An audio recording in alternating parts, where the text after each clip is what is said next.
and welcome back to my knitting podcast. I'm Fiona, and this is where I talk about all the things that I'm currently making. I'm really excited because I'm going to Rhinebeck Sheep and Wool Festival this coming weekend as of posting this.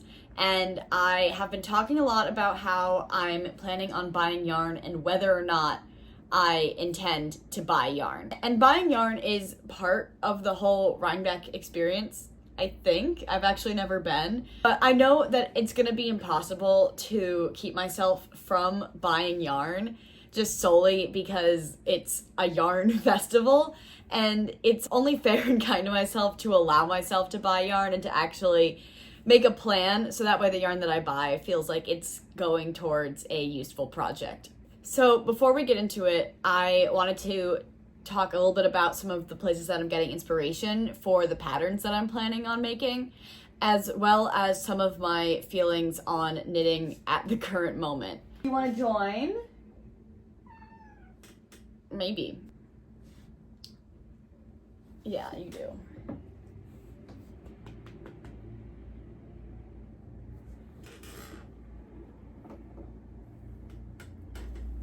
This is Charlie. She seems like she wants to be involved. Of course, I'm gonna put her on my lap and she's gonna immediately jump off. Okay. We have a cat now. So the way that I'm feeling about knitting currently is a little bit complicated. I'm in the midst of a pretty tedious test knit, which I will get to later in the episode. And I've also been making all of my Halloween costumes by hand.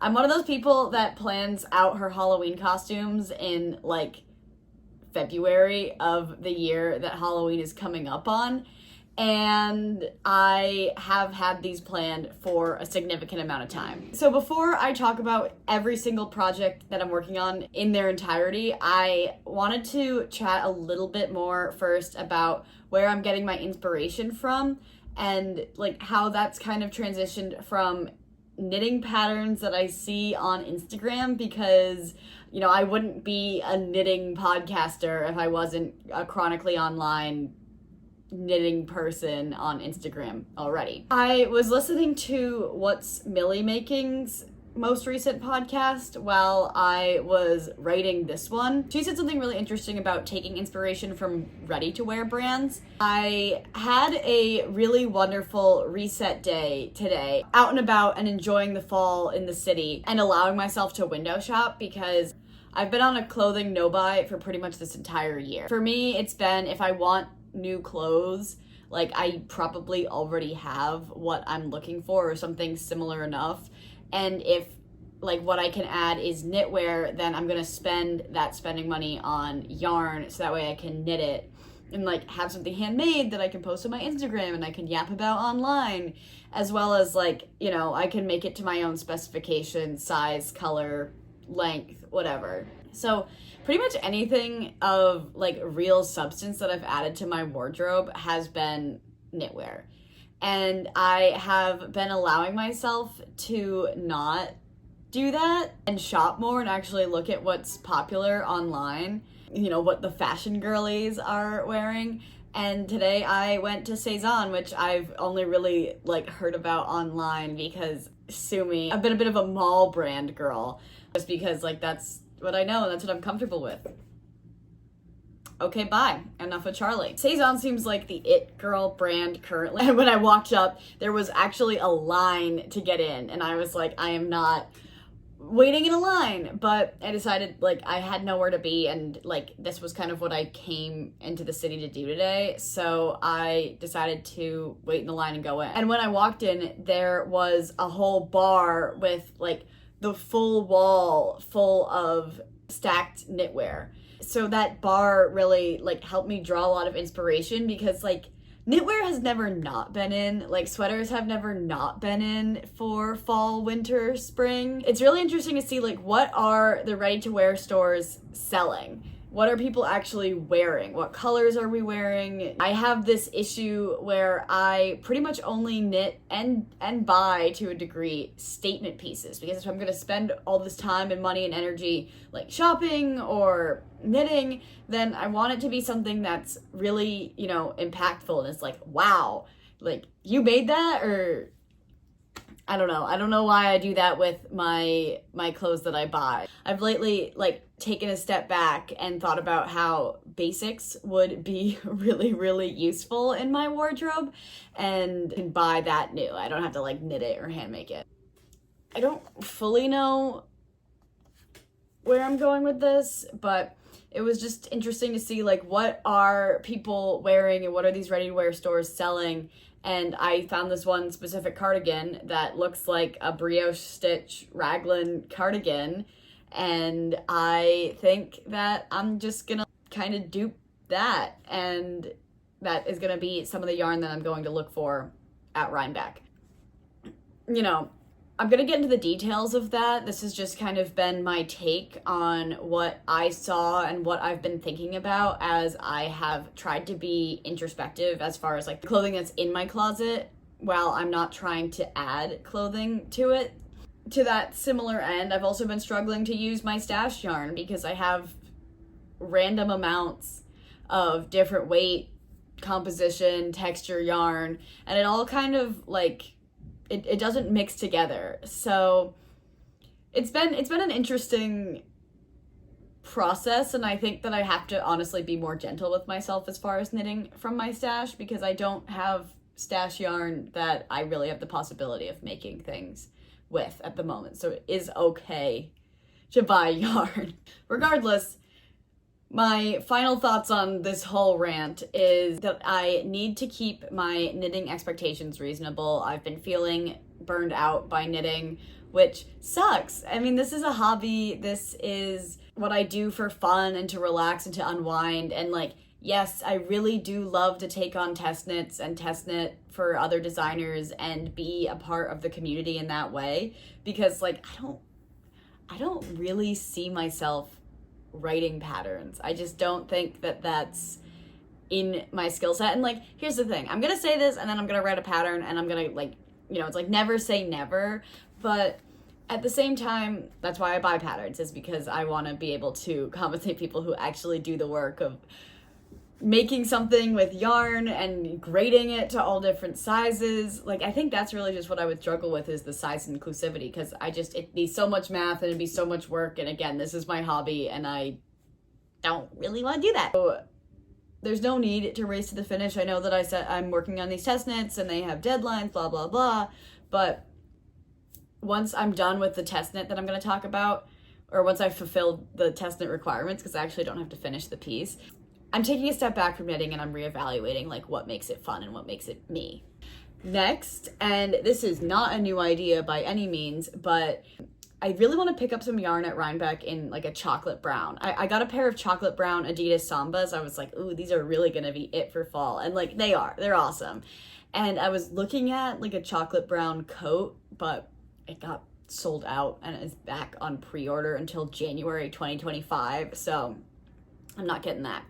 But I really want to get some chocolate brown yarn at Rhinebeck and maybe knit like a really simple raglan turtleneck sweater. And like, again, to the end of saying like, I don't really have basics in my closet. I don't have true neutrals. This is something that can be a true neutral basic that I can throw on and go with anything, go with denim, go under a jacket, and, you know, really not be a flashy statement piece that I'm going to then struggle to integrate in with my other statement pieces that I own. A good example of this like statement piece rant that I have is the wave sweater.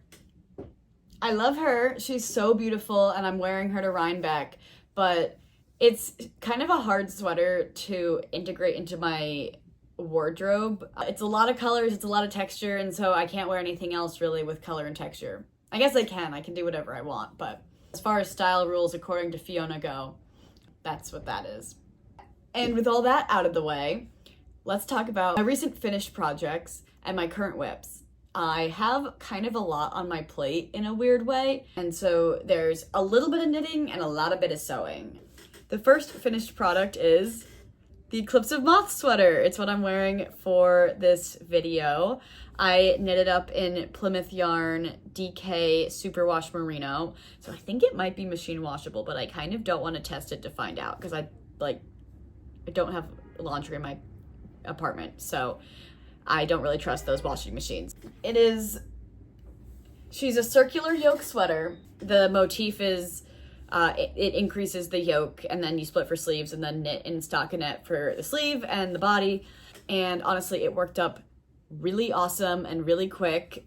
Oh yes, this is the Eclipse of Moth sweater by Clara Cecilia. A lot of her patterns are this circular yoke motif style. And when I saw this on her Instagram, I was like, well, if I don't get selected to test knit, I'm gonna be buying the pattern anyway.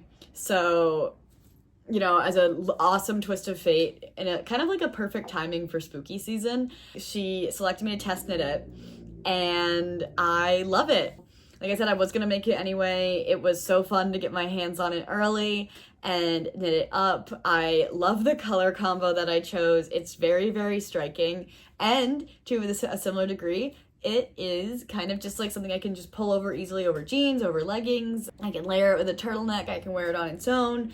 And I just really love this addition to my closet. This is my first time working with black yarn, and that was a bit of a challenge, but like I wear a lot of black. And so now I know I can do it. And I love how this came out. I will definitely be wearing this all the time. So that is the Eclipse of Moth sweater. Next, my most current whip and the other test knit that I've been working on this fall is the Celia Pullover by Sari Nordland. This is a similar case of I saw this on her Instagram. I was like, oh my god, when this comes out, I will simply have to buy it and make it.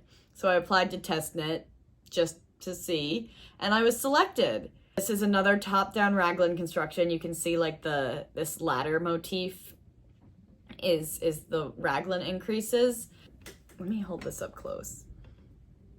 Really, this pattern has everything. You know, we got cables, we got lacework, we got moss stitch, we got sleeve decreases. So the test knit requirements is to knit the folded collar, which I love a folded collar. The yoke up through the body, divide, like split for sleeves, and then knit one sleeve. I assume that she writes all her patterns similarly because, you know, then the body is just the same all the way down. The second sleeve is the same as the first sleeve, and she just needs us to check, you know, all that good stuff. So we have a cable motif across the top of the sleeve, you know, starting from the shoulder, which I really love. It kind of like has the same saddle shoulder effect as the sweater number 29 that I will talk about, but without being a saddle shoulder. So I'm cranking away on the sleeves. This is knit in Cascade 220 in white, and I have this hand-dyed mohair by Cheshire Yarns that I bought off of Facebook Marketplace. Someone had bought this and she was looking to sell it, and I got a good deal on a sweater quantity of it. And I really love the way that this is coming out so rainbow. Actually, the lighting in this video really could be better. It looks really stunning. I got to have a moment because I went to Nitty City on the Upper West Side, just like it's one of the local yarn shops in the city that I haven't been to yet, but now I have. And I got this Cascade 220 because I ran out, and I got to pull it out in the store and be like, look at what I'm making. Look at this. So this has been a really awesome project. I'm knitting it in fingering and mohair, so it's still pretty much just fingering weight.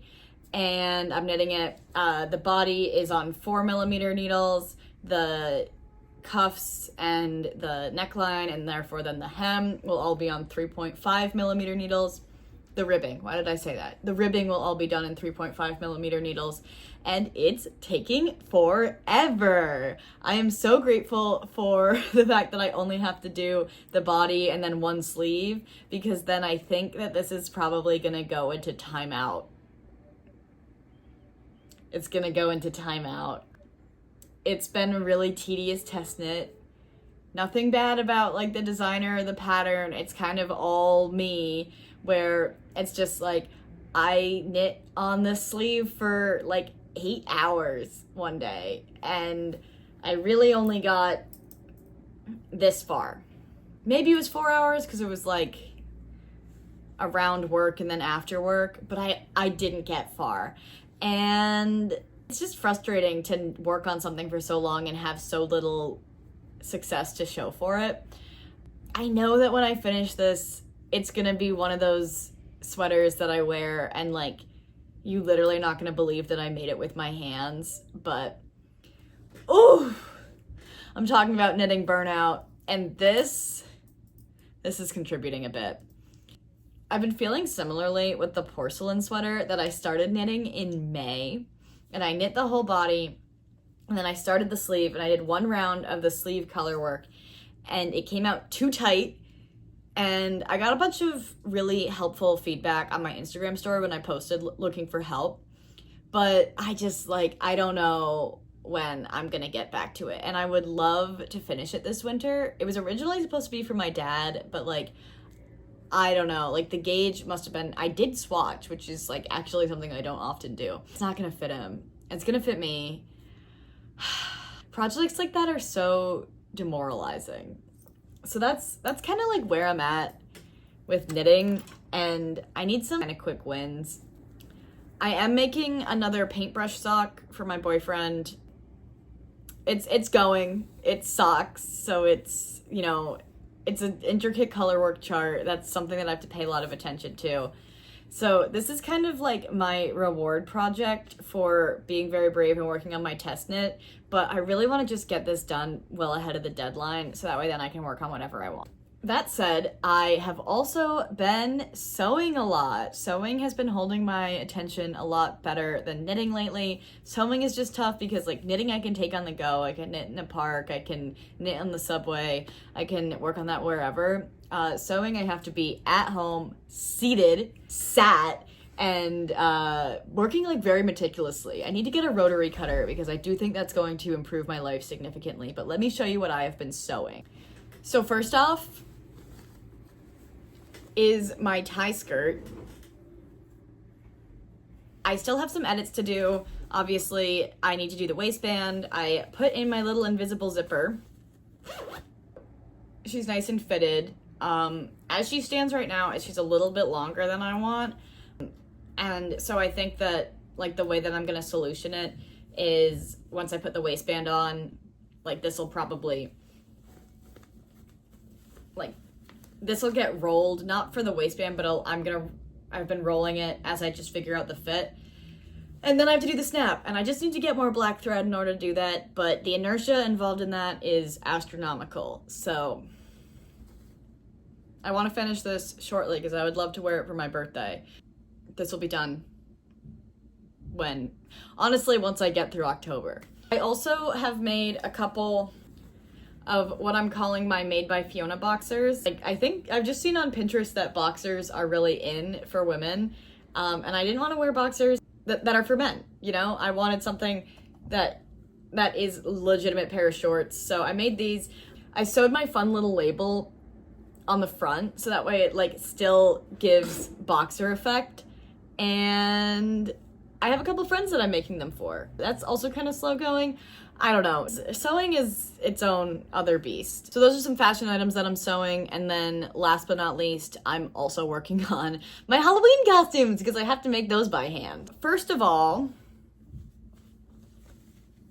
I'm being Coraline for Halloween. This is my Coraline sweater. I have been duplicate stitching on stars onto this sweater. I knit it in Hbit, like midnight, I don't know, it's like a sparkly worsted weight yarn. I knit this like last year. I just like wanted a worsted weight, easy, like top down raglan. I wanted to do a Coraline sweater because I had been planning on being Coraline for Halloween since like Halloween last year, but I was like, I have to make my own costume, so it's gonna take time. And then it took me so long to get around to duplicate stitching on these stars that I'm doing it now in October leading up to Halloween, and it'll be done. I am doing a series on my Instagram, so like also on YouTube Shorts and TikTok. It's all the same videos. I'm just cross-posting it everywhere. Doing like 1 star a day. And that has been just like a really easy way to stay on top of this, because like one day I did a big one that was on a weekend, and then like some days I can just do little ones. and like they'll all be different. It's like easy content, my Instagram. So this will be done, and I also have a blue wig to wear with it, and I'm really excited about this Halloween costume because it's gonna be really cute. The other Halloween costume that I'm doing, that I currently definitely know that I'm doing, is kind of hilarious. Me and my boyfriend, and then our 2 friends, are going to be a sexy barbershop quartet for Halloween, like kind of whatever that means, but I simply had to make our vests for it. And so I've made mine and the other girl in the group's vests. This is what they look like on. They're just like cutie little tie front vests. I wanted something that I might be able to wear again. The barbershop quartet pinstripes are kind of hilarious, but my hope is that if I wear it, like, not with a group or styled as a barbershop quartet, I'm not gonna look like I'm missing the other 3 parts to my 4-part harmony, and like I'll have a cutie little tie front vest. I've been wanting one, and I'm using this pattern by Amelie Sewing Patterns. I got it on Etsy. It was on sale. I got this fabric from Joann's easy peasy Halloween costume, I guess. It's just taken, you know, several days worth of work of cutting and sewing and doing darts and learning how to do binding, and then not having enough binding, so I'm gonna have to go back and fix it. And I think that I just love to suffer is the answer. Okay, so now that we're through all of my thoughts and feelings about clothes and fashion and what I'm wearing and what my closet looks like and how I think I can do that better and what I'm currently working on and how much it's stressing me out, let's talk about some patterns that I have my eye on. At the end of the day, I love to knit, I love to make my own clothes, and people are constantly coming out with interesting patterns that I have some thoughts about how I want to integrate them into my wardrobe. So the first thing is I need a crew neck button-up cardigan like yesterday. I have some cute fits that I have planned for that. And like I said, I saw this Saison cardigan online, and you can't tell me that the September jacket by Petite Knit isn't almost exactly the same as this Saison cardigan. You wouldn't download a cardigan, but here we are. Let's talk about the September jacket by Petite Knit. This one, as well as the Daydreamer cardigan by Veronica Lindberg, are the 2 like fisherman's rib or brioche. A chunky knit has like really defined rows is something that I didn't just see at Saison online, but like on people while I was out on the street today. And the September jacket actually calls for 250 grams of Sandnes Garn Sunday, which I have in my stash. So this is what I have in my stash. This is in the color Unclear. The color looks pretty accurate here on the video from the lighting to what it is in real life. It is kind of like a dusty army green, like those army jackets that were so in the 2010s. And I'm trying to figure out what mohair I should get to hold it with. I actually bought this yarn from my friend Katie over at Claws Out Yarn Co. in the color Casual. This is from her Chapel Roan collection, but it's really blue, and I actually have a plan for this. So the thought is that I'm gonna get 225 grams of mohair at Rhinebeck to go with this. I think that my options are I can get something that's like a little bit more brown and like see if that goes a little bit more towards like the neutral brown that I liked so much in the Saison cardigan, or I can get something that's a little bit more green. Maybe I try to stick with the dusty green, because like a green, like army green cardigan is totally like gonna be in line with like some of these fall colors that are in anyway. So that's this thought. The Daydreamer cardigan calls for worsted weight merino, which just kind of could just be a different pivot. Maybe I see like a tan merino that I really like and decide to knit that pattern instead. I also really like the Fennel Seed Jacket by Florence Miller. That calls for, she just put in the Ravelry description, because I really did thorough research, 8 skeins of worsted weight mohair. I'm gonna do the math a little bit there. So I can probably buy the correct amount of yarn for either the Fennel Seed Jacket or the Daydreamer cardigan if I find a worsted weight mohair in color that I really, really want, that will, you know, effectively dupe Saison. So that's what I'm thinking for cardigans. Next, I have my eye on a couple more sweaters. I am kind of fearing knitting a sweater. I'm fearing knitting a cardigan too, just because I'm like, oh my god, you know, it's like a mile for knitting the body and then miles and miles of knitting the sleeves. But I want to make the sweater number 29. I have to make the sweater number 29. I've been yapping about the sweater number 29 for what feels like a year, even though I've only done, this is now my 3rd episode of my podcast. I'm pretty sure I've brought it up in every single one. Yikes. So originally I was under the impression that the sweater number 29 used a fingering weight in Sandnes garn, but it doesn't. Dropping things. But it doesn't. It calls for a worsted weight merino. Great.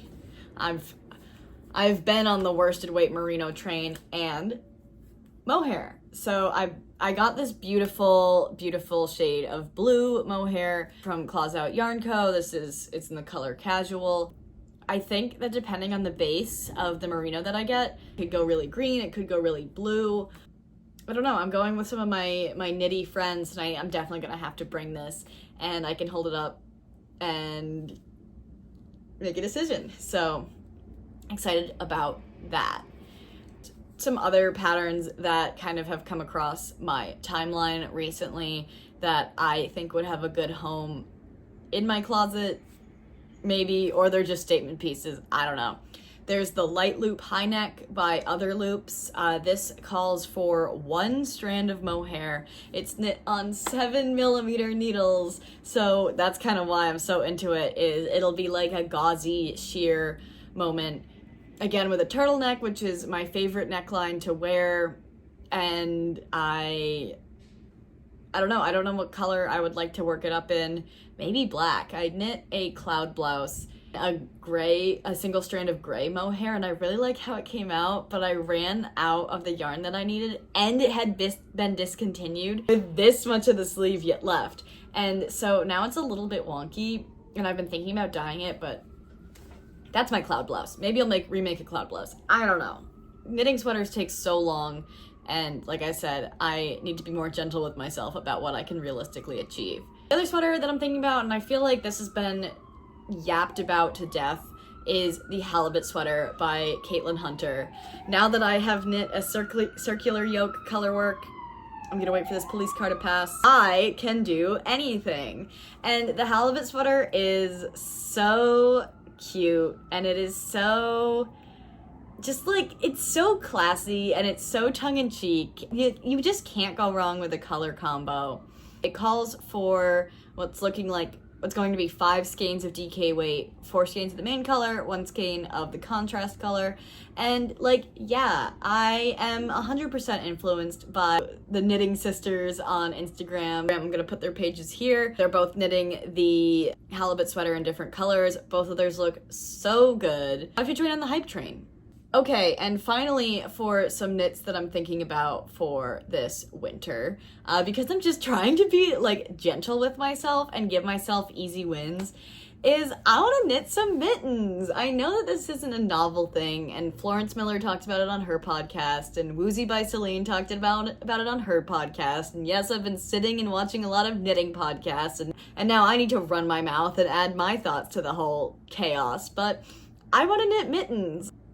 Celine talked about the Frost Mittens by Ingerberg. This designer has a bunch of Norwegian-inspired knit mitten color work patterns that all call for around 150 grams of DK weight yarn. So it'll be 100 grams of the main color and 50 grams of the contrast color.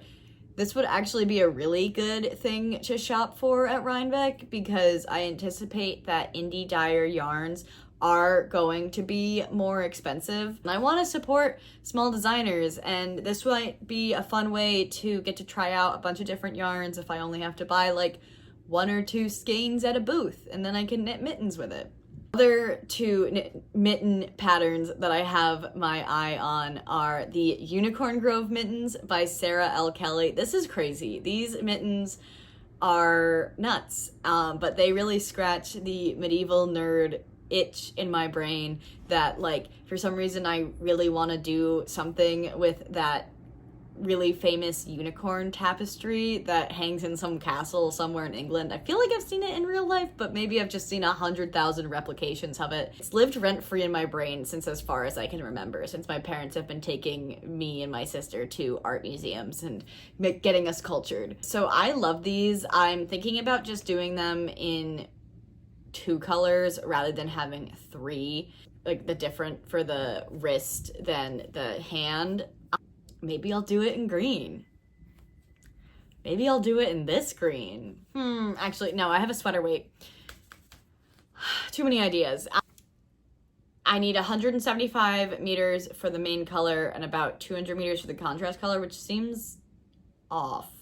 But the Unicorn Grove mittens are knit in fingering weight, and so are the Sweet Alice mittens, also by Sarah L. Kelly. I just think that I'm gonna be knitting a pair of fun Norwegian-inspired colorwork mittens, and it'll be a quick and easy win. Really get me out of my knitting slump with my really tiny gauge sweaters, and then, you know, it's something that I can work on the go. And something that I can work on while I'm sitting on the couch or I'm in bed. And then I can be up and I can be sewing while, you know, I want to be doing that. So that's kind of where I'm at with my knitting plans, with my plans for Rhinebeck, how I'm planning out my purchases for Rhinebeck, really just based off of the colors that I want to be wearing, getting through the end of fall and the middle of winter, the types of projects I want to be working on, the composition, weight, and approximate yardage that I should be shopping for. And I don't really anticipate to get through all of these. I don't want to get through all of these. I think that that would be, again, an unreasonable expectation and way too much pressure to put on myself. Are you going to any fiber festivals this fall? What are your fall knitting plans, or what are you working on already? What inspiration are you drawing from fashion around you? If you have any other thoughts, please let me know in the comments. I'm really nosy about what people are working on, and I draw a lot of inspiration from other folks to see, you know, what unique takes they have on the world of knitting and fiber arts. If you've gotten this far, please feel free to send me a like and subscribe if you haven't already. I'm having a lot of fun doing this YouTube thing. I love to do long form content because I got a lot to say. And if you want to keep up with any of my projects in a little bit more real time, feel free to follow me over on Instagram at Made by Fiona. I think that's it for me today. So thanks so much for watching, and I will see you in the next one. Bye.